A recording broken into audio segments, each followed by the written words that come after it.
What's cracking, y'all? You are now watching Boo TV. Appreciate you for stopping in. Like, comment, subscribe, hit the bell, stay notified, and let's get into the topic for today. What's cracking, y'all? Welcome back to some more Larry Bird and Michael Jordan content. This one submitted to us from none other than the amazing Dutch T.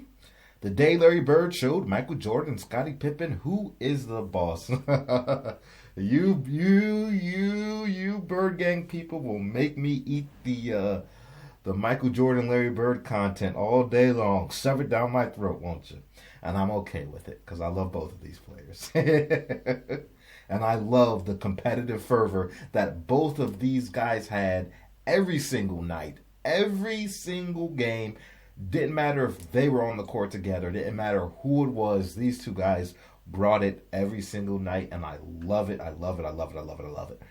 Now, only two games come to mind off the top of my head. Obviously, they've squared off a handful of times, and Bird defeated Mike every time in the playoffs. But two games come to mind. So this could either be the game, or I could be completely wrong about both of them, but it could either be the game where, I think both of them went down to the wire, but the one I'm thinking of is Mike hit like the three,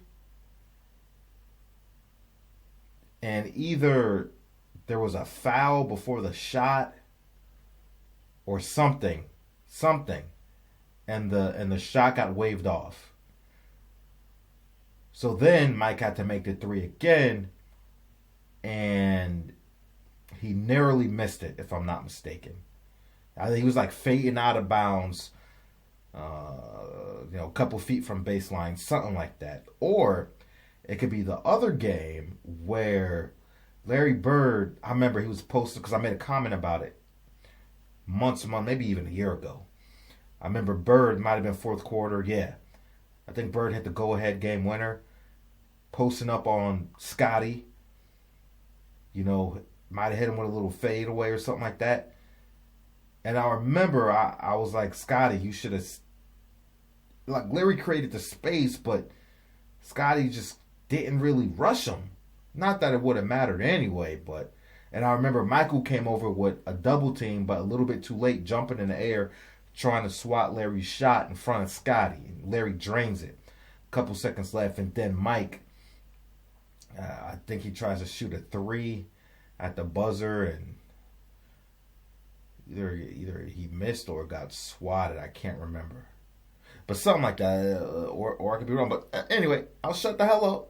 I will shut the hell up, and I'll watch this damn video because I'm taking way too long with this intro. My apologies. Let's get into it. This is from a channel called Players Unlimited Basketball. I never heard of it. Bird in the corner, double fake, jumper, good! Larry Bird! It was 1989, and the Celtics were not the kings of the East, and Larry Bird wasn't the king of the NBA anymore. To his credit, he gets up and fights through it and goes out there and plays, but he is not a healthy person right now. The reason was simple: a double Achilles tendon surgery.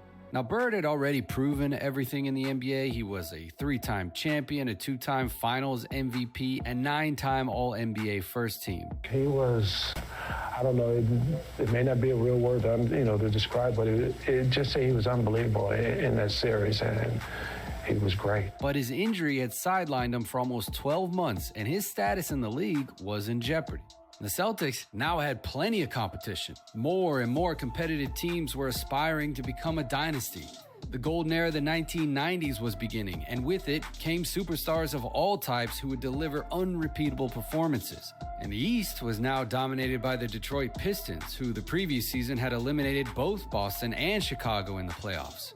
Behind them, the perennial contenders, the Bulls with the legendary Michael Jordan and the great Scottie Pippen, who had been the last season's most improved player. The Bulls were looking to overtake every team in the league, but what they didn't expect was those that they thought were dead still had a lot to say. Since Larry Bird was injured in that game against the Miami Heat in November 1988, he had gone through a long recovery process. A process that lasted 12 months and sidelined the forward for the entire regular season.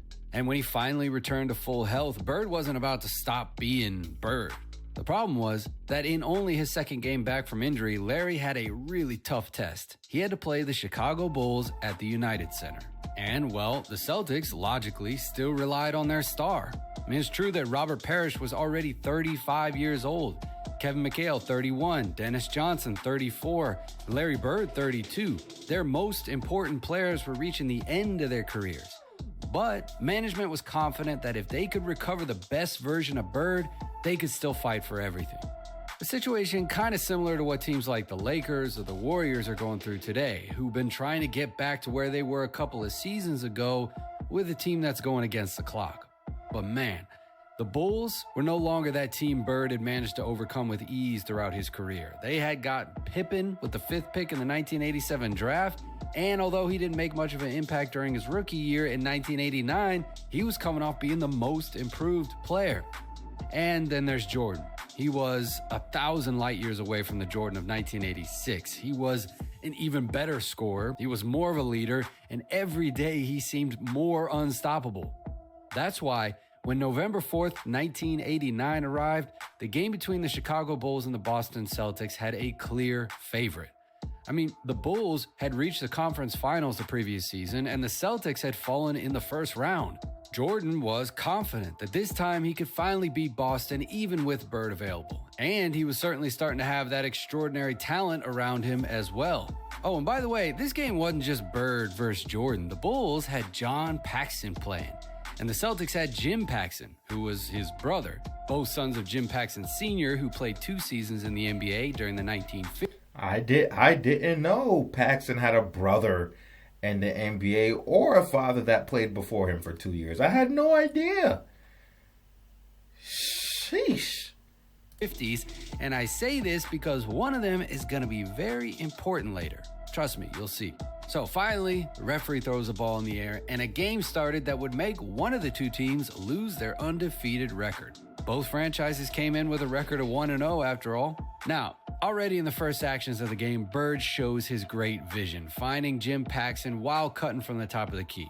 Now, if you usually watch the channel, you would have already seen many times how Larry was able to make plays from the low post with ease. The Celtics knew they had a lot at stake, so they came out very aggressive on defense too. A clear example is this action in which John Bagley steals the ball from MJ and finds Bird, who finishes the play with an extremely tough high floater. Now, Boston was a team that season ranked well above average in offensive rating and slightly above average in defensive rating. But if they wanted to beat the Bulls at United, they knew they would have to tighten the screws. Another clear example of this is how Bird just jumped all over Jordan. He had to make sure he got 0 open looks. And throughout the game, you could just see the tension between the two stars who knew they had to go at it. As always, Bird was a menace from the low post. He just wanted Scottie Pippen, who was guarding him, to have nightmares that night. But his fadeaway from mid-range was always unstoppable. On this play, Bagley again found Larry wide open thanks to a nice Parrish screen and some lazy defense by Scottie, who gave him twice as much room as Bird needed to score from one of his hot spots. But of course, Pippen was no longer a rookie. The kid had become a man and had plenty of poise to go after Larry on the other end of the court. Just look how he fearlessly goes to the hoop to score the layup. And of course, Michael was also starting to get himself going too. In fact, the Bulls were leading the way during the early stages of the game. Here's a perfect sign that age was starting to take its toll on the Celtics. Kevin McHale knocks down an elite fadeaway from the low post, but the Bulls come out in transition at light speed with their fresh legs, and Pippen gets a free dunk on the fast break. But again, Bird responds with a deep midi with shots like this one, where he practically is a step in front of the three-point line. The whole world knows that this is a literal layup for Larry. And to cap off his spectacular first quarter, he scores another bucket from the low post. This time, attacking the rim instead of looking for the mid-range. And watch how Pippen, who is a great defender, just can't do anything at all. Now, despite Bird's 10 points in the first quarter, the Bulls were leading 27-31. In addition to Jordan and Pippen, the Celtics also had to keep an eye on other Bulls like Bill Cartwright and Horace Grant, who also came out to play that day. But Larry was already beginning to realize that it was going to be very difficult to beat Chicago on this day. The second quarter didn't have much of a story either.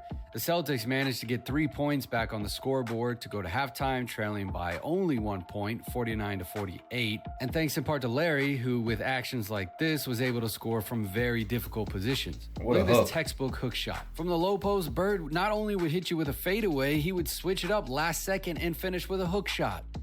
Bird was different, okay? And then also with open shots like this one from mid-range, in which Ed Pickney uses the confusion of the loose ball to find Bird in a good position.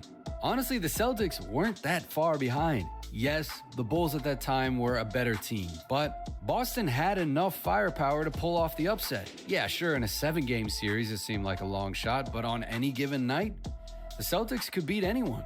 And in only his second game back from injury, Bird had 15 points at halftime. And there was no better sign for Jimmy Rogers that things could turn out well. Bird started the second half the same way he ended the first, with a shot in transition from mid-range. But the talk given at halftime by Phil Jackson, who, by the way, was coaching his second game as head coach of his career, seemed to have given Chicago's players some wings. You know, with this bucket by Jordan, the Bulls took the biggest lead of the night, a 7-point difference. And boy, did that raise their spirits. Look at this full-court lob pass from Jordan to Pippen, showing the chemistry they were starting to have. Mike practically threw this pass from his own three-point line. But of course, Bird would answer right after. He was like, you know what? Now you're going to see how we do things, young man. And he goes on to score in the exact same way. Bird is usually not the recipient of that pass. Bird's usually one chucking it from, out of bounds on the other side, inbound, across the full length of the court. So it's cool seeing Larry Bird on the opposite side of that for once. Catching and finishing a full court outlet pass. Nevertheless, the Bulls managed to win the third quarter by 4 points and extend the deficit to 5. And with 12 minutes to play, the Celtics had to outscore the Bulls by 6 points playing away from home. So, to accomplish this impossible mission, Bird went to work.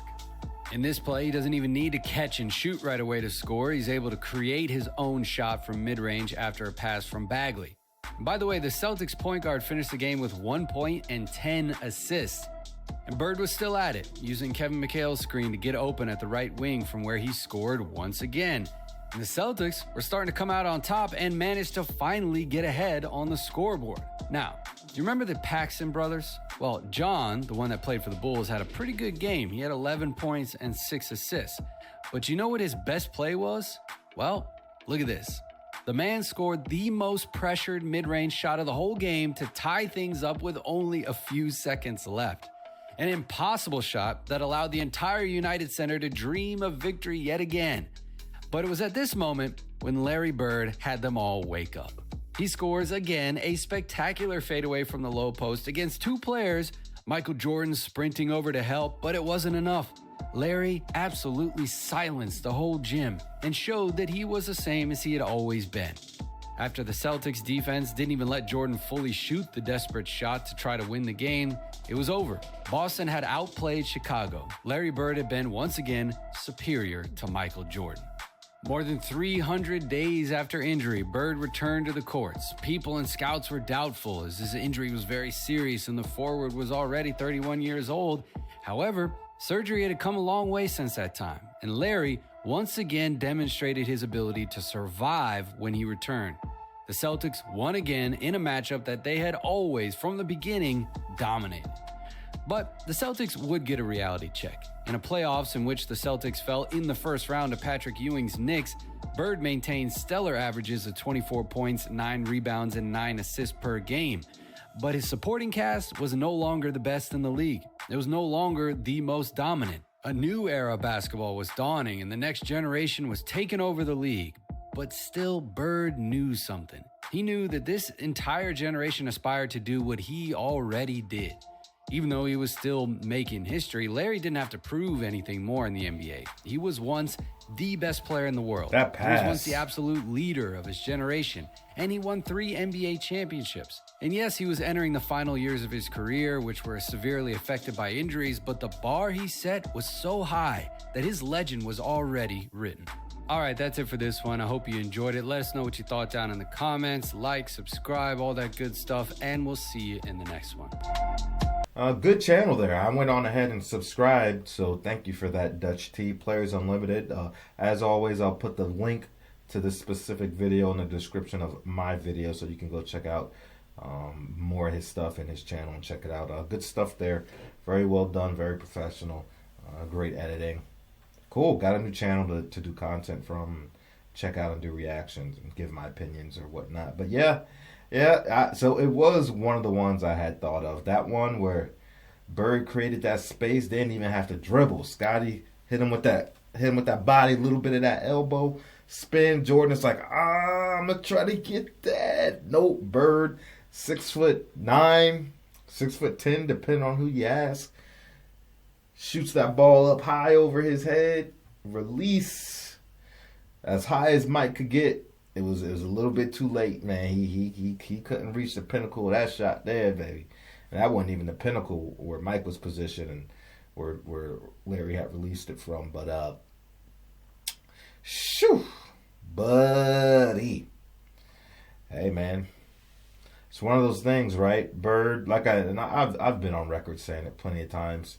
Even Bird, a shell of himself, was still one of the best players in the league. And, any given night, granted his body might be feeling a little better as opposed to some days, or even fighting through the pain, you'll get shades of vintage Larry. But even, like I said, even Shell Larry was pretty damn good. And he just had so much wisdom, so much knowledge that even though his body couldn't necessarily do all the things his mind wanted or was telling it to do, he was crafty, he was skilled, he could still get his and impact the game without physically being able to do all the things he used to do. And I would even say if Bird was healthy, I understand his point about his cast, the rest of the team not being as good as they were, say, 2-3 years ago.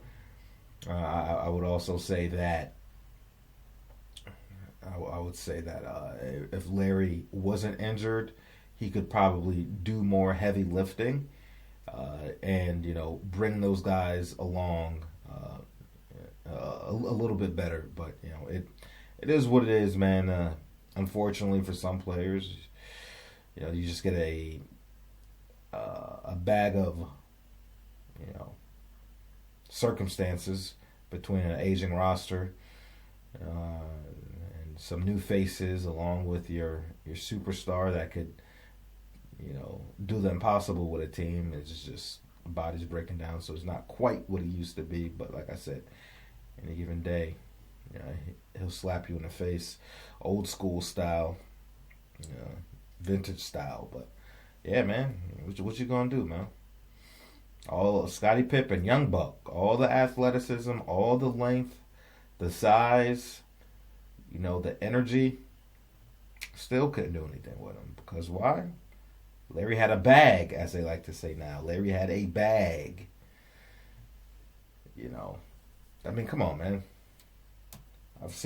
We've seen Larry Bird roast and toast people far more athletic, younger, combination of both. Couldn't do anything with this guy. Couldn't. The Boston Celtics certainly got the best of both. But I like this guy. He's honest.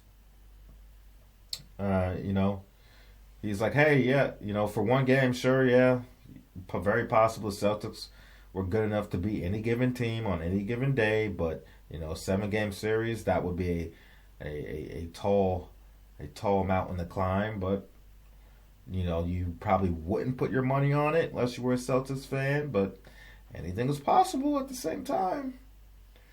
But you know how 7-game series are, they will wear you out, and if you got the aging roster, then it's going to be a lot harder for you to keep up for a 7-game series. You know how that is. But like I said, any given night,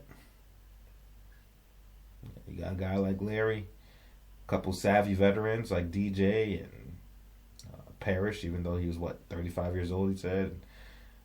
Mikal's footwork and fadeaway so sweet, proper. Yeah, I didn't know about the Paxson brothers at all. Had no idea. I only knew about John Paxson. I didn't know about the other Paxsons or his father. So that was kind of cool. Learned something new there. Anywho, folks, I appreciate y'all for stepping in. Let me know what you think about it. Larry Bird, Michael Jordan, two of the greatest to ever lace them up. Fierce competitors. Two guys that truly love the game. Two guys that had much respect and love for each other, too. That's one thing I love about it. Mike will always speak glowingly of Larry Bird. Larry Bird will always speak glowingly of Michael Jordan with so much competitive respect. I love that. And even when people, try to, but people that have the opinions of LeBron James is the best small forward of all time, Michael Jordan would say, hey, my guy's Larry Bird. And I was like, yep. Let him know, Mike. Let him know. Because you had to stare down that long hallway and Larry Bird was on the other side. Mike knew what the deal was. Anybody that played against Bird knew what the deal was. That was a bad MF. And everybody that has played against him has said that and has been on record saying that. I'm just saying. He's one of those guys. Young cats, young folks, listen up to your history. Read up on your history. And I catch y'all on the next one. We out, baby.